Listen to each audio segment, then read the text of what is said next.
Welcome back to the Padilla family homestead. Tonight I'm just making dinner. I am in the fall pumpkin-y mood, and so I'd gotten this huge squash, and I'm going to make some squash soup or pumpkin soup from that.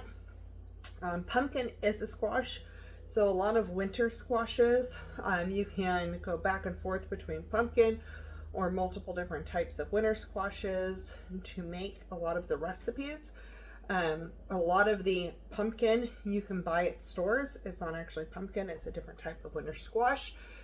So just know that pumpkin is a winter squash. I already made some of the salted pumpkin spice caramel sauce, which is delicious. I've been having that with my coffee in the mornings. And then I'm making the soup tonight, and I'm going to serve it with pork chops, I think. I think that's the plan. So the house is going to get busy here shortly. People are going to be coming and going. So I'm going to switch this probably over to a voiceover and walk through with you what I am doing. The first clip I'm going to pop in here is me cutting up the squash. So I picked up this squash at Aiken's, which is a local grocery store here, and it looked delicious. I've had these before from the U-Pick farm and really liked the texture and the flavor. So I went ahead and I started preheating the oven to 400 degrees, and I'm starting to slice this in half and then each half in half. The goal is to get it to fit onto the baking sheet. I want to put it face down, that way I don't have to add oil or anything like that. The top doesn't get super dry. It kind of traps the moisture and steams it when you put it upside down. And so I'm just going to scrape out all the seeds and any of the pulp and go ahead and get this prepped to go onto the baking sheet. I prefer not to roast these seeds from this squash because they are huge. They don't look appetizing to me. They don't look like a thin snack or something like that. They are massive seeds. I'm sure you could roast them and make a delicious flavor pumpkin seed with it, but I'm not going to do that today. This squash is very smooth, and like I said earlier, pumpkin is in the family of winter squash, and so there are a lot of different winter squashes that are delicious. Each one has a slightly unique flavor. You can do this with butternut if you want to. You can do it with acorn squash or a pie pumpkin or all kinds of things. Any type of pumpkin or winter squash you can pretty much make this soup with. So I'm going to line my baking sheet with parchment paper and put them on here, and I almost forgot to flip them upside down, but I'm going to. And I'm going to roast these at 400 degrees until they are easily to poke through with a fork. I am stabbing them with a fork here. I don't know if this actually does anything or not. If nothing else, it gives a spot to get into the skin later to peel it off. And again, I'm not adding any oil or anything. I'm just popping it in. And here it is, all done, super roasted. Look at all that steam coming off of there. So good. So this roasted for quite a while. You don't want it burnt, but you do want it cooked through, and it really sweetens the flavor. So I let this cool while I got out my Vitamix and all the seasonings I needed. I didn't let it cool a super long time because you could still see all that steam popping off of there. I choose to use the Vitamix for this step because the Vitamix, you can heat up things. You let it blend long enough and on high and heat up, make hot soups. It'll come out steaming. And so I know that it can handle the temperature, so I'm going ahead and putting this in steaming. If you do not have a Vitamix or have a blender that is meant for heating up soups and kind of blending them and creating that hot steamy soup, then I would not put hot squash into your blender. It can mess up your plastic. So you want to make sure that you are doing what's correct with the tools that you have. So I am putting about half of my squash into the blender just to get it pureed. And then I start doing it and I go, oh crud, I should have added some coconut cream to this. You can use coconut milk or coconut cream. I happen to have canned coconut cream from Azure Standard on hand. And so that's what I'm going to add because if it's too thick, it'll clog up that blender and make the motor work too hard and you can cause it to smoke. So we don't want to do that. So we want to make sure that we are adding in some extra moisture into this.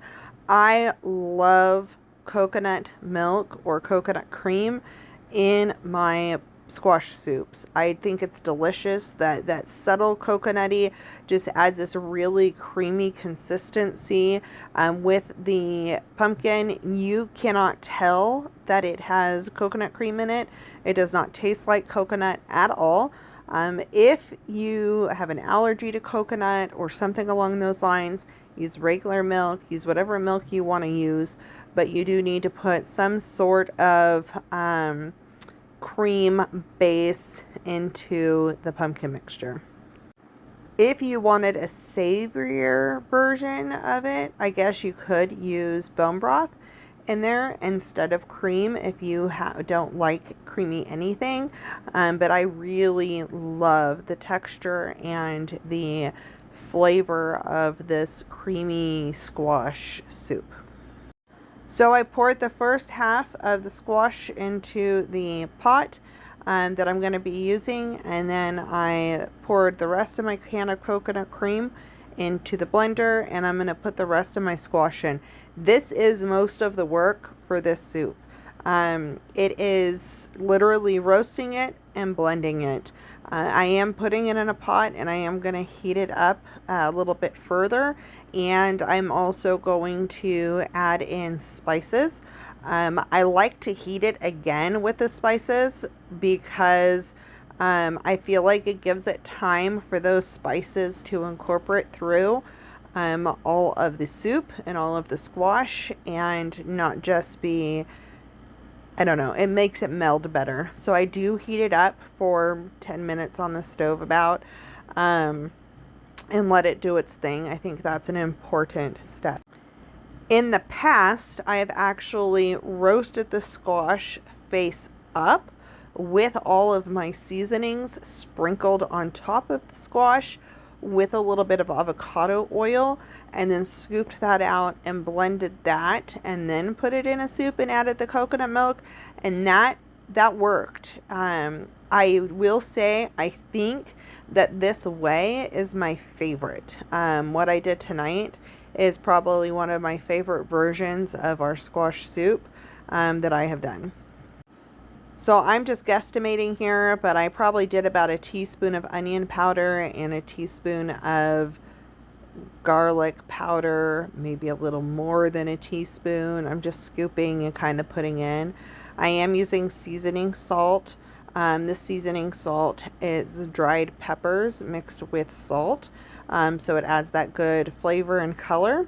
I'm adding some black pepper and then some roasted chili powder. That's probably about a half a teaspoon of roasted chili powder and another half a teaspoon of smoked paprika. All of these herbs I got from Azure Standard. I buy them in bulk. So I'm going to be using my spoon to kind of whisk this in.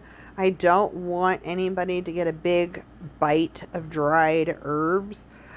So it's really important that I mix that. So I'm going at it here. It's going to clip off, but I did whisk this for a little while. I'm saying whisk, but stir it really well for a little while. I moved it to the back burner, and then I'm going to start my pork chops. And I just let this go on a low heat. It will start to bubble. It's super thick, so if it bubbles, it splatters. It's kind of annoying, but you want to keep stirring it because otherwise the bottom gets super hot, that the consistency is super thick. So the bottom will get super hot, but the top won't be as hot. So you need to stir it to stop it from popping and bursting all over the place. The only thing I'm seasoning my pork chops with is some seasoned salt, and then I don't remember if I actually ended up adding the pepper at the end. The seasoned salt was delicious. It hit the spot. The pork and squash, it's one of my favorite pairings. We do a butternut squash with a sage sausage, and I really like that. This soup with the pork chops, that was a great pairing for the protein and the vegetable and savoriness. While my pork chops are cooking, I'm letting my soup just meld and putting all of my ingredients away. And it is time to start dishing this delicious soup. You can top it many ways. I choose to just top it with some black pepper, some extra smoked paprika would have been good. Roasted pumpkin seeds could be good. If you like hot sauce, a little bit of hot sauce would make a spicy kick. I got 4 extra meals out of this. 3 lunches for me and 1 for my friend, which is awesome. And now it's time to sit down and enjoy our dinner. See you on the next video.